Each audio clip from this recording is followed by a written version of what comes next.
growth on the creative and media side of Americas for Department, a global digital agency with over 15 years of experience. She has specialized in the intersection of technology, entertainment, and social media. At Department, she serves as managing director and partner overseeing growth strategies that integrate creative output with media performance. She's an expert in navigating the cringe cycle of virality and influencer marketing, often advocating for brands to relinquish control to creators and achieve true authenticity. Her career was born and bred in social media agencies, including high impact roles such as Byte, where she was the client planning director and lead account planner, Refinery 29 as the brand experiences manager, Vayner as an account soup, and Moving Image and Content as an account director. She's a vocal advocate for AI transformation, arguing that the future belongs to impatient brands that leverage technology to move faster than the traditional creative cycle. And her philosophy centers on ideas that users and communities, rather than traditional advertisements, are now the primary drivers of brand and culture. Claire, thanks so much for coming on. Appreciate you. What a great intro. Yeah, we love it. We love to see it, and we love to talk. So I'm excited to be here. Thanks for having me. Yeah, for sure. Well, obviously I, ripped through a pretty fast story of your life there, but maybe you can give us a little bit of context. So where did you grow up? What did you study? And how did you get into the advertising agency brand marketing world? I'd be happy to share. So I was born and raised actually in San Francisco, California. One of four to a very entrepreneurial mom and dad, and an entrepreneurial family. Obviously, growing up in the Bay Area, you kind of like are always rubbing shoulders with people who have sort of non-traditional careers, and also sort of the technology being an influence that you can't kind of shake growing up in that environment. I always knew I wanted to live in New York, so I moved over the East Coast for university. I went to Fordham University in New York City. Shout out, go Rams! And very quickly, this was dating myself back in 2007. So this was like very early days, social media. I was an English major. I always thought I wanted to write. Girlies growing up in that era were like, oh, you go work in magazines. Like, that's what you do. And so did that, and always liked to write and like to be creative and have sort of a creative slant.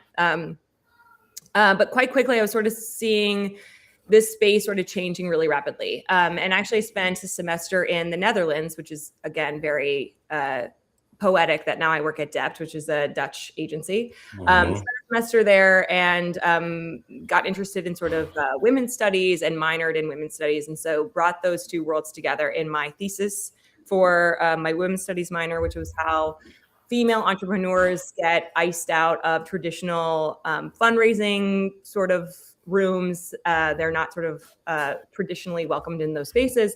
And they were sort of sidestepping that by using Twitter and other social media networks in their heyday for networking, for fundraising, for kind of figuring out new ways to kind of get capital to start their initiatives, which was really cool. So I met my first boss through kind of moving in that space, and quickly kind of landed in an agency that was just starting up in New York called We Are Social, which now gigantic and amazing and global. And so was the hire number 3 for our New York City office, and then was sort of off to the races. So I've always sort of landed in spots where the agency business is the actual agency that I join is in a scale kind of moment, or we're growing or we're expanding or we're changing. Lots of agencies that are multi-market or global. I tend to work with a lot of Brits, so take that what you will. And yeah, so I fashion myself more of like an entrepreneurial minded leader. I like to wear many hats. I have a lot of opinions, rightly or wrongly. And so I like to exist in a space where I can, say my opinion, voice my opinion, get my hands dirty, be in the work, but also sort of make decisions at a high level. And so that's how I've arrived here. Yeah. I love it. Have you continued to follow that through line that you worked on your graduate studies work around female entrepreneurship? Another thing that I found out working for an agency that was owned by a woman for 9 years in my prior role is that only 1% of Fortune 500 companies hire agencies that are owned by women, as much as like CMOs kind of girl boss on LinkedIn and stuff like that. It doesn't always show up in their procurement decisions. So curious if you've continued to follow that trend. Do you think we're getting better? Do you think we're getting worse? Is it kind of the same?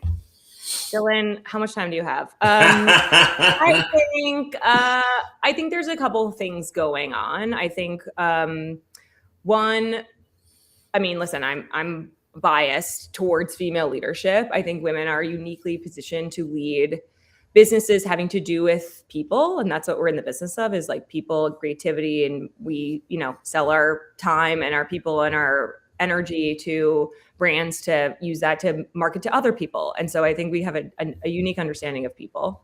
I'd also say that I think, more often than not, it's interesting. The briefs that I've worked on, the clients that I work with are looking to market to women or young women or moms or the real deal kind of like decision makers in the household, especially in sort of North America, do slant female in 2026. And so I do think that that's, been interesting to bring forward a little bit of my studies of like, women's studies and the things that women think about and the systems that are at play and how we can kind of go around those. And that's been actually really, really helpful in my work and helping brands to craft strategies that are really going to make sense and be helpful for their audience.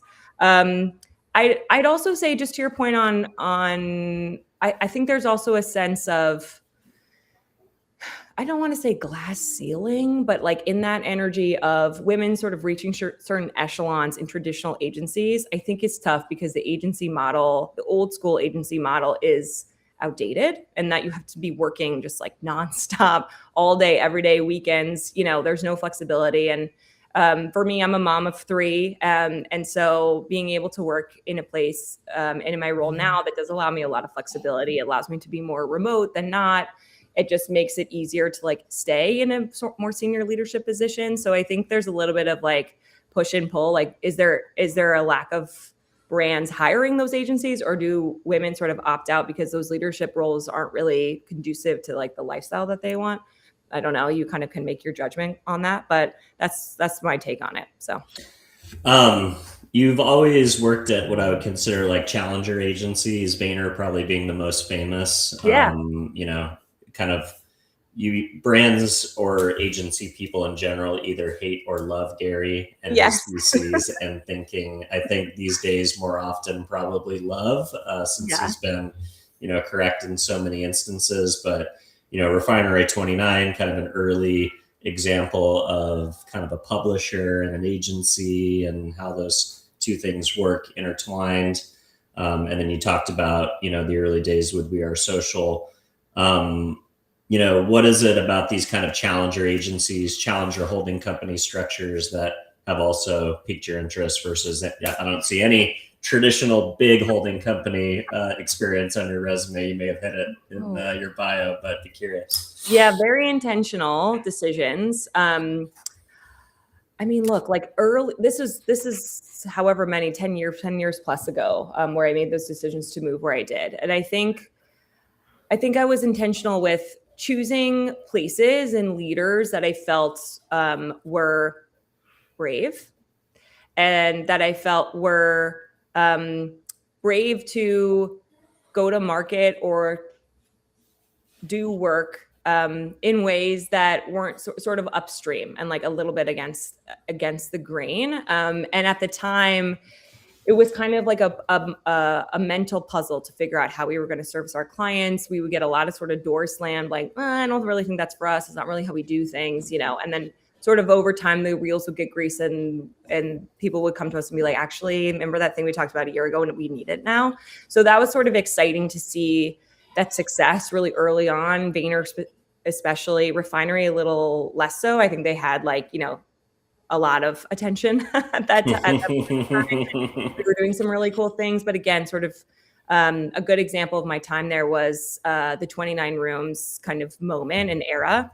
And so really like charting a new course for what this like physical and digital and blending those worlds together and doing events with the backdrop being social media. It's sort of like having the event fuel a social activation was really cool, and definitely a model that didn't exist before then. Now I know we've seen it like done and over again. So I think those things really inspired me and continue to inspire me, of just like, just because it's been done one way before doesn't mean you have to keep doing it that way. Let's think about not only what we're doing, but also how we're doing it, how we can be more efficient, how we could do things a little bit differently, how we can kind of like, just model this differently for brands. And yeah, so I think those experiences just like gave me some quick confidence and some foundation to like, a challenger agency isn't a risk. It's actually the place where you want to be, because that's where the industry will move eventually, if you're there early enough. So yeah. You already kind of preluded maybe some parallels of studying in Amsterdam and, the fact that you're with a Dutch holding co now. Yeah. But it's not the only example. Media Monks famously started there. IMA, which I think was acquired by Media Monks. I used to travel to Amsterdam every year for the IBC conference on behalf of Adobe, and would always try and spend time with other creative and leaders, when I was in town. And, 72 and Sunny famously opened up their first global office in Amsterdam, not London. More and more you see kind of global creative offices or global companies setting up their headquarters in Amsterdam versus London. Do you think that Amsterdam is the new kind of seat of European, brand and marketing power versus London? Do you think there's still, a bit of conflict or a bit of competition there? But be curious of just what do you think about Dutch culture and spending time over there that has lended itself to so many great, agencies or companies willing to keep their headquarters there? You're going to get me in trouble with all my British friends, but I think, I think you're spot on. I mean, I think for me, listen, like the Dutch as a culture, I'm speaking for them like as a monolith, but I think culturally, what I always appreciate about working with our Dutch leadership and Dutch sort of colleagues of ours is just how kind but direct they are, and very much like, we're about our work and we're here to do a good job. It's very, it's like that sweet spot in the middle between sort of like the Brits and the Americans, but also like the Germans, and figuring out how they bring those together. So it's like, we're creative, we're fashionable, we're culturally in tune, and sort of much, ahead of the culture in so many different respects in terms of like policy and how they kind of approach things. Yeah. Or like the world's most famous restaurants. The world's most famous restaurants, but also just in terms of like getting down to business, like there's no fluff. Let's be direct. When we talk to a client, we tell them what's what. We're really honest. And it just allows us to like move through. Like, we're there to do a good job. We're there to deliver for our clients. We're not there to kind of just like win a prize or, just sort of get to the money part. Like, we really want to like do work that's going to make an impact. And so I think that filter has been really interesting. And I think that leads to much better results and better work, and better client outcomes. So I do start to see kind of that take over a little bit, that energy, especially as things are just moving so fast. We don't have time to fluff, we got to keep going. So, yeah. What is the cringe cycle of virality? I thought that was an interesting quote that was pulled up of navigating the cringe cycle. Yes, navigating the cringe cycle. So we work with a lot of clients and brands who come to us to help them with their social media. Most of those briefs include, we want to tap into culture. Full stop. Usually that when you kind of dig into it, it means if there's something trending, we want to make a branded video or branded post that kind of like connects to it, so we're part of the joke.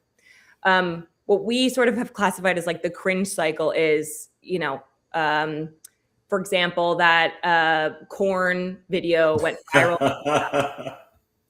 By the time the brands have gone through the cycle of getting a concept approved, it's gone through legal, we've produced it, we've made it, yada, yada. Granted, we need to do that. We need to check those boxes. It's, a month later.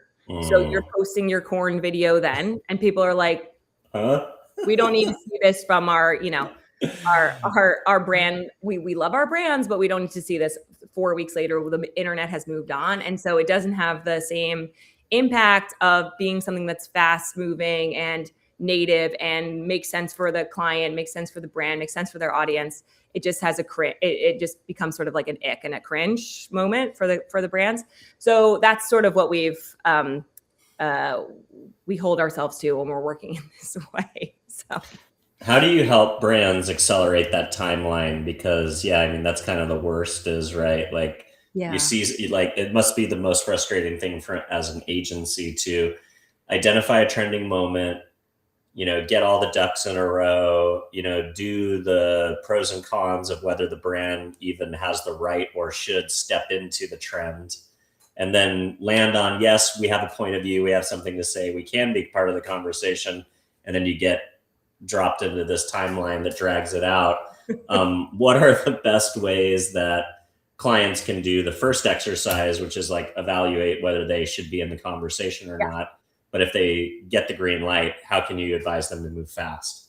Yeah. It is a universal pain, and I think it's a tricky thing that every brand has to come to their own sort of solutions on and conclusions on. But there's a couple of things I would say. One is, as an agency partner, when we're working in this way, we have to do the boring foundational work first. Like, what are our rules of engagement? Who gets to make these decisions? What classifies needing to flag this to legal? What doesn't? Like, let's put all those, that decision tree, get that set, get that done and preset, so that you're not figuring that out on the fly, because we've done that before and that never works. When you do that, that really does help. So that's one. Two, I would say, to empower your agency to come to you with ideas that are a little bit scary. So what feels risky to a brand does not feel risky in a social context, and your audience will always reward bravery and a little bit of a riskiness versus not. I think when we're talking about cringe, people can tell when something is like brand safe, and it usually doesn't have the same impact as something that's a little bit riskier. And then I would say, the last thing, we try to let our clients know to just take a deep breath. Like, no one's expecting to hear from you for every single trending moment. Like, you don't have to be involved. Sometimes you just need to know what's happening, but you don't necessarily need to kind of get in the mix. So, there's that. And then I think the last thing is, the concept itself doesn't need to be so deep. Like, sometimes it's just as simple as an emoji quote response, or, I don't know if you're familiar with Summer House, but obviously there's a trending viral drama going on in Summer House universe. I'm a Bravo fan myself, so I'm very up on it. And Sephora just posted a picture of one of the folks involved in the love triangle saying, loyalty is always rewarded at Sephora, which everybody was like, oh my God, it's amazing. But it was so simple, didn't really talk about it too much, but everybody sort of knew what they were implying. So I think those are sorts of the situations that we find ourselves in. And that helps to unlock it a little bit when people feel stuck in that cycle of never ending approvals. If you can get those things done, you're in good shape. What about this idea of relinquishing control as it pertains to creators specifically? Yeah. So at DEPT and in my previous roles, I've done a lot of influencer creator partnerships, both concepting what those strategies look like and helping our clients to identify the right talent and how we work with them. Obviously, that space is changing and has been changing dramatically year over year for the last, decade. Today, especially when you're looking through your feeds, people want to hear from creators and those like internet celebrities more than the brands themselves. And so providing them with more freedom rather than less feels, again, a little bit scary, and the brave brands will be rewarded. But when you're able to kind of give them full reign to talk about your brand, to talk about your product in a way that feels really true to them, true to their audience, you'll see better results. It comes across more authentic than you trying to script their every word. And so that's what we mean when we talk about relinquish control, is kind of like, don't make them go through your sort of rounds of review and approvals, of course, within reason, but there's sort of a sense of like, they know their audience, They know what's going to work. They're going to represent your brand in the way that's going to really work for their community better than us trying to pretend that we do and script it for them would make sense. So that's kind of how we frame it.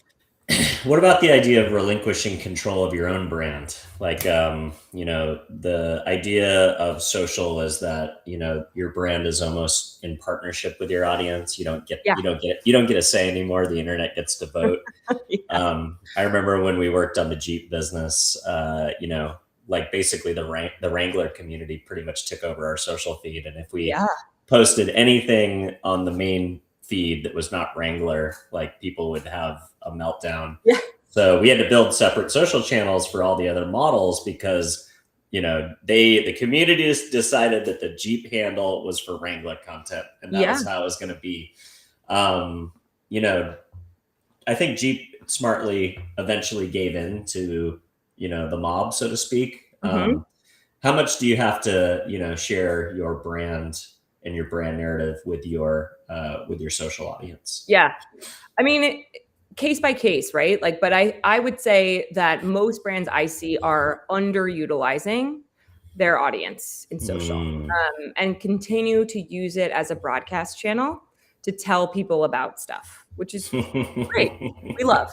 But there's inherently what's cool about these spaces in that, kind of in the olden days of the early 2000s, brands were more experimental in the engagement part of it. And so things like, hey, we're a beauty brand and we're trying to figure out which color we want to roll out, which one do you guys like, and allowing people some opportunity to kind of give their input into product development via social. Like that's something that's kind of like fallen off the wayside, but I'm starting to see some of that coming back a little bit. I mean, I think some of the like fast food companies do this a little bit where they'll, bring back things or seemingly bring back things at the request of the community. And that's always gets like a big response. I think that it's a tale as old as time as I think people want to feel heard. And I think your audience wants to feel heard. And this generation who's come up in social expects to be heard. And so if you're not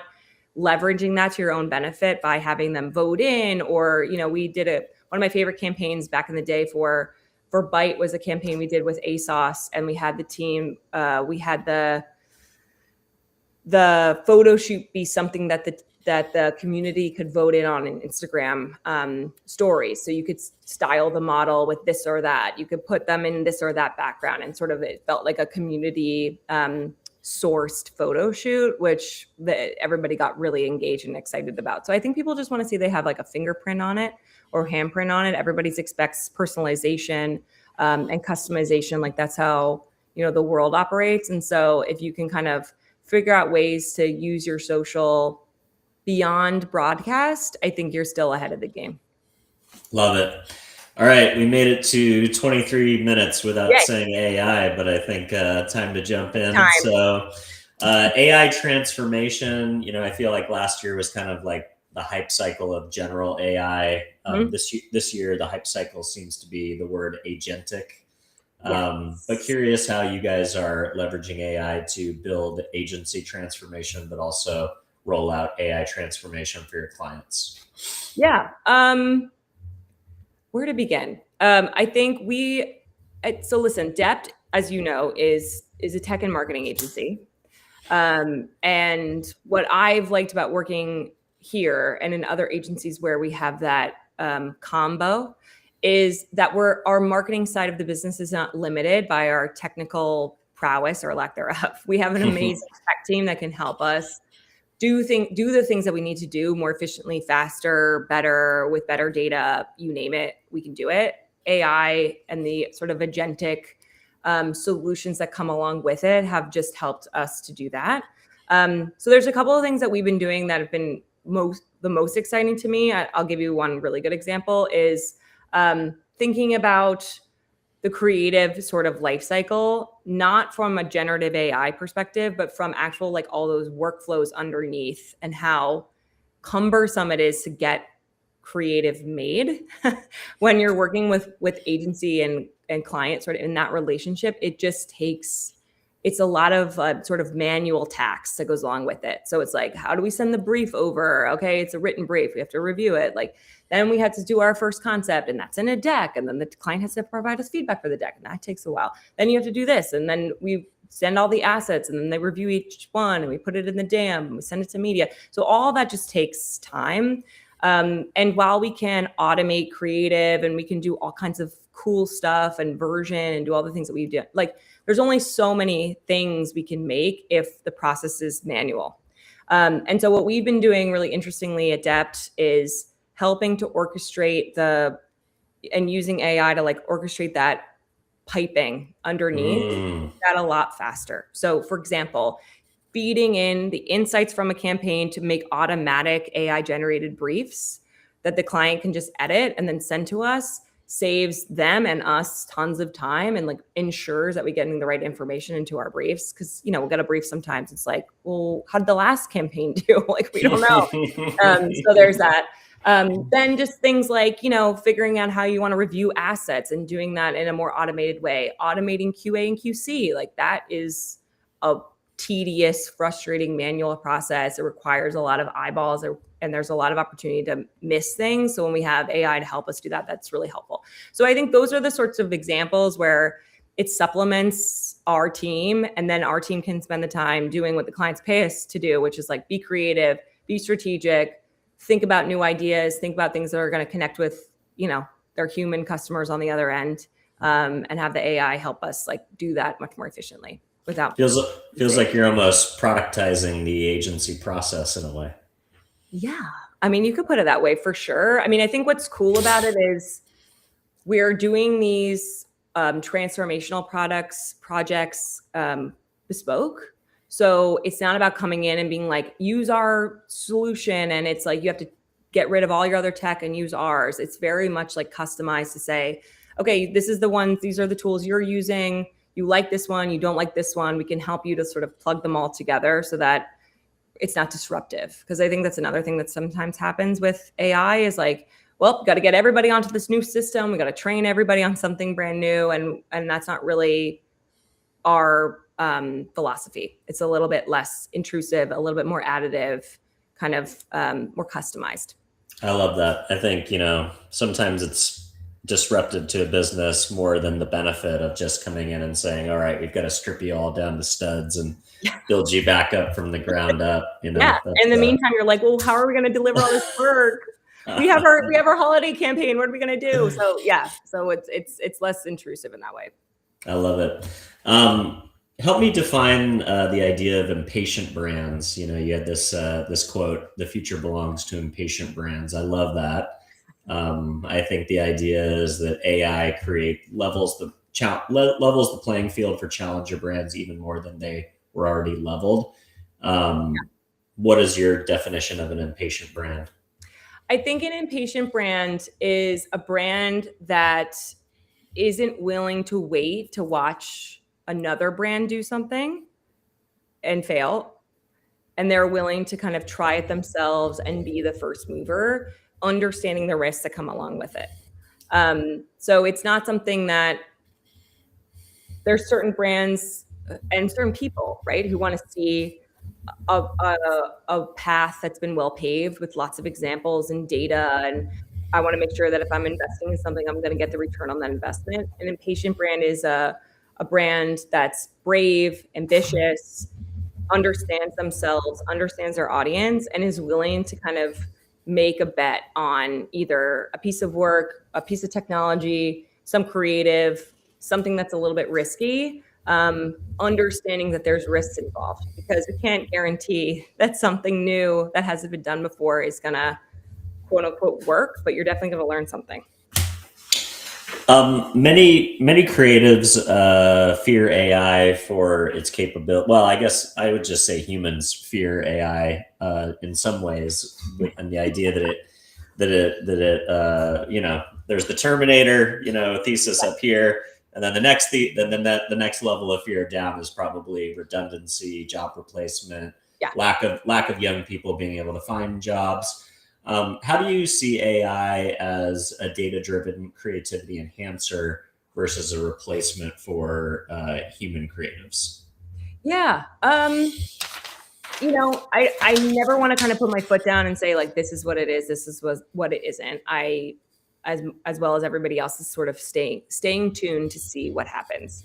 But I would say for now, what I notice is what it's doing is providing more clarity that human creativity is sort of unmatched, and that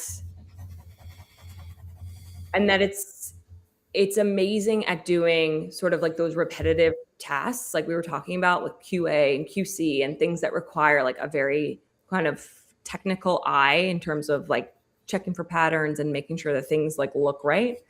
But as far as generating like a brand new idea or something that's really going to inspire people or make someone laugh, like those things, I think now that we've seen what it can do, and granted, like what it has done before, who knows what it will be in a couple of years. You can't find an AI solution that's going to give you a hilarious TV script. No one's going to want to watch that. Like, as much as it can do it, it's like, well, will people want to watch it? Will people want to read that? Like, I saw an article about, is it cheating to use AI to write a novel? And I was like, well, like, I guess, but I don't think anyone's going to run to read that. So it's just one of those ones where I think just because it can do something doesn't necessarily mean that people who are in our industry, like that's who we're talking to, that's who's buying your product, that's who's participating in your with your brand. Like if they don't want to watch it, they don't want to read it, they don't want to listen to it, like then people will win out. So that's kind of my hot take in whatever it is, April of 2026. Call me back. I like that. Well, I do agree with you that at the end of the day, humans are consumers, and if you eliminate their productivity and their spending power, then you're kind of, to some degree, you're killing your own, consumer base if you dive into this stuff too quickly, too fast. Yeah. And then I think, you kind of hint on this other thing is like, well, just because it can, does that mean it should? And I guess the question eventually becomes, can you tell the difference? Yeah. I think at this point, there's something like you talked about this idea of like the soul of an ad. I spend a lot of time looking for, things that I think are maybe AI and trying to tell the difference. Yeah. And really like, it's kind of this new idea of, banner blindness. Like, whenever something is new, people pay attention to it more. I find myself, if I see something that's really close, or I'm like, I can't tell if it's AI or not, I'll watch it 10 times. Yeah. And I wonder what the algorithm does to that. Like, oh, this guy just watched it 10 times because he's trying to figure. I don't know why he watched it 10 times, but he must really love it. Well, actually, I was just trying to figure out if it was AI. So Yeah. Is that the engagement strategy? I don't know. I mean, I'll be curious the social platforms, because, I was thinking about this the other day, like and I think Rachel Carton, who does Link in Bio, I love her newsletter, and I was reading it, and she was talking about or had an interview about how the social contract between you and social media agencies is breaking, because you go on there to see, historically to see your friends, right? And what they're doing and keep updated with them. Then it's, you want to see what your favorite influencers are doing, news networks, whatever. You want to kind of get a sense of that. Or brands or ads or products you like or restaurants that are coming up, whatever, all those things, but rooted in real updates, authentic updates. And when it starts to feel synthetic, there is a risk that the user base is just going to kind of bottom out, where you're like, well, I don't want to see a fake influencer selling me something. I want to see a real person who's just in their real life talking about something like that. So it's just, again, back to the point of like, just because you can make a faux AI influencer and like you can do that, like, is that really something that you want to invest in long term? Do you think, is there a risk to that? Because at the end of the day, authenticity is something that I think people really pride themselves on, and especially younger generations are becoming more interested in being more analog and validating things and ensuring things are real and tangible. And so, it'll be interesting to see like any cultural backlash that comes with some of that technology, if it's done improperly. Do you think that's the risk factor that the current social media platforms face is that at some point there's a mass exodus to a new platform that promises only real content. And the question would be like, how do they police that? Is there good enough technology? Listen, that's above Like, my pay grade. Yeah. well, Yeah. you think about somebody like Be Real, who is actually that actually predates AI, but their whole thing is like the user experience demands authenticity because you can't create something ahead of time, which I think is like maybe a case for them, having a comeback. Or I think my 12-year-old's still on Be Real, but it'll be curious to it will real become a premium at some point. Yeah, I think so for sure. I mean, you're already seeing, Reddit is having a moment, and rightfully so, because I think people are just like hungry for space that feels like, okay, I need information from real people and I need a real kind of like answer to my question. And it's just a space that's maintained its authenticity over time. With granted, like, of course they have advertising and I'm sure there's AI generated content there as well. But I think they've maintained the sense of like, if you go on Reddit and you're posting it in the threads and you're talking to people on there, like you're talking to a real person. And so I think that there's a real kind of shakeup that's going to happen with this. And I'll be curious, where it shakes out. So. You talked about the idea of the authenticity paradox as it pertains to sponsored content. What would you say is a green flag in a partnership that signals to a community that a brand actually belongs in their space? Wow. Yeah, tough one. Let me think about this. I mean, I think, again, it's back to kind of like, just because you can, should you? I think there's a real sense that creator marketing and influencer marketing is hugely important. And it is, if you're looking at the data for your brand, and especially if you're moving in a social space or a digital space, like to figure out who those partners are for you is critical. Now, the how of that is I think the root of your question is like, okay, well, how do you find the right person? What do you look for? So obviously there's a couple of things. I think, as always, you would look at the data underneath their community, and you'd understand like who's following them, where do they over index? Does that match up with who you're trying to reach as a brand?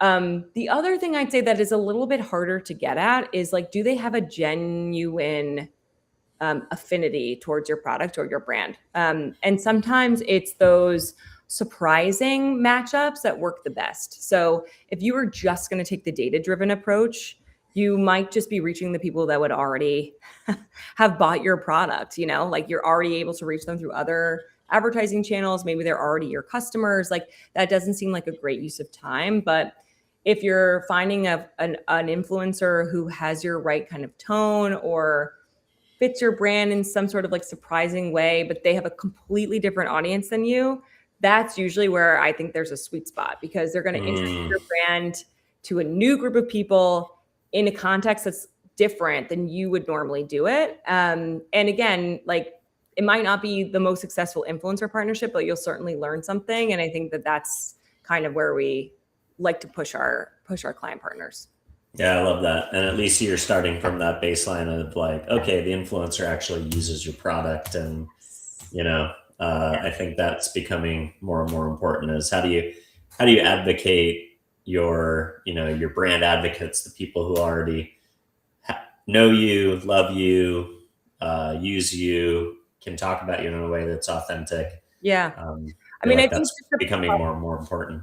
Yeah. And just to like follow up to your point, it's like it's also because the industry is so much more evolved now, like the talent and the creators themselves almost are like vying for those partnerships. So like it's becoming sort of like a snake eating its tail, where it's like, hey, sponsor, like you'll see these posts like, hey, like Dr. Pepper, sponsor me. And like, there's sort of like that play that's going on the channels, which is kind of cool. Like I'm sure you saw that gal who did that Dr. Pepper jingle on her own TikTok, and then they put it in their TVC ad, which I was like obsessed with. So I think there's also a sense of like playfulness and making sure you have your ear to the ground and you're looking for those opportunities, back to kind of like the reactive conversation we were just having.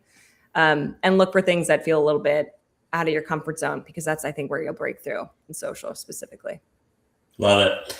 Well, Claire, appreciate you kicking off Monday morning with me in the audience and giving us a little bit of insight and spend some time with us. If folks want to continue to keep up with your thinking or learn more about the agency, where would you like to send them? I guess just follow me on LinkedIn. So I'll see you there. And or you can reach out to any of us over at DEPT. We're happy to help. And thanks for the time, Dylan. Thanks for inviting me on. Of course, appreciate your time. And for those of you at home, if you're watching the show for the first time, don't forget to give us a follow or a subscribe. If you're listening to the show, an honest review on whatever platform you're listening on helps us find a larger audience organically. And if there's somebody out there in agency land, or maybe somebody who would enjoy the conversation we had today with Claire about women's entrepreneurship and agency procurement, or just somebody who you think would enjoy the show, don't forget to share. Yeah. And with that, we'll wish you a great week, and maybe I'll see you in Vegas next week. Cool. Yeah. Thanks, Dylan. All right. See you soon.